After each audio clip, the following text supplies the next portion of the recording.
Title: Stories They Don't Teach in Schools, Episode 1. They say history is written by the victors. But what they don't say is how the pain of others is buried to keep those victories shining. This is one of those buried stories. The kind they don't teach in classrooms. The kind they hope you'll never find. It began in the early 1900s, in a time when black people in America were expected to know their place. But in a small corner of Oklahoma, they decided to write their own future instead. It was called Greenwood, but the world would later know it as Black Wall Street. Imagine it, a thriving neighborhood, built by black hands, owned by black families, where every street was alive with ambition. There were doctors with clinics, lawyers in sharp suits, teachers opening classrooms, and small businesses lining the streets like a dream come to life. By 1921, Greenwood was one of the wealthiest black communities in America.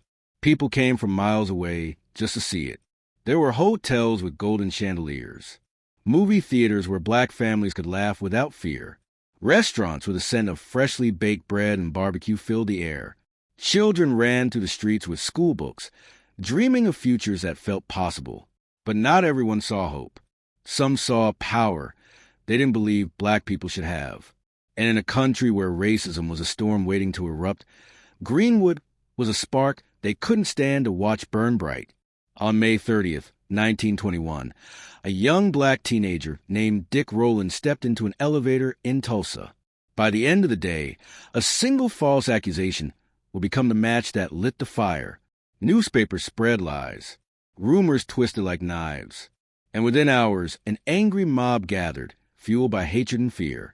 They stormed into Greenwood. They weren't there to talk. They came with torches, rifles, and rage.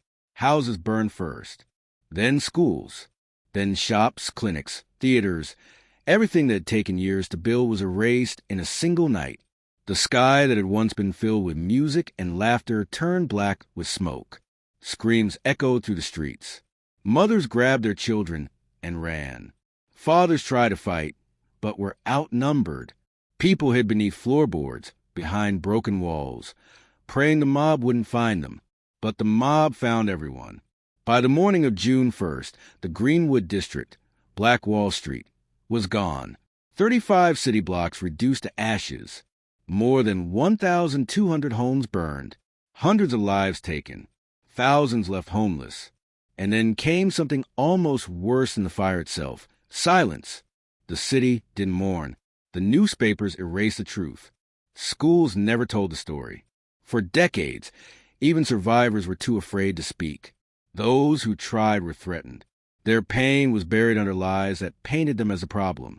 Children grew up not knowing that their grandparents had built something powerful, that their families had been part of something extraordinary. And the world moved on as if Greenwood had never existed. But truth doesn't die. It waits. Decades later, whispers of the massacre resurfaced. Hidden photos were found in attics. Survivors, their voices trembling with age, began to speak. "We built something beautiful," one woman said, "and they burned it down because they couldn't stand to see us rise." These weren't just victims.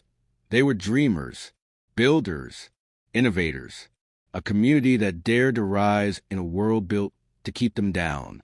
Greenwood's story is not just about what was destroyed. It's about what was stolen.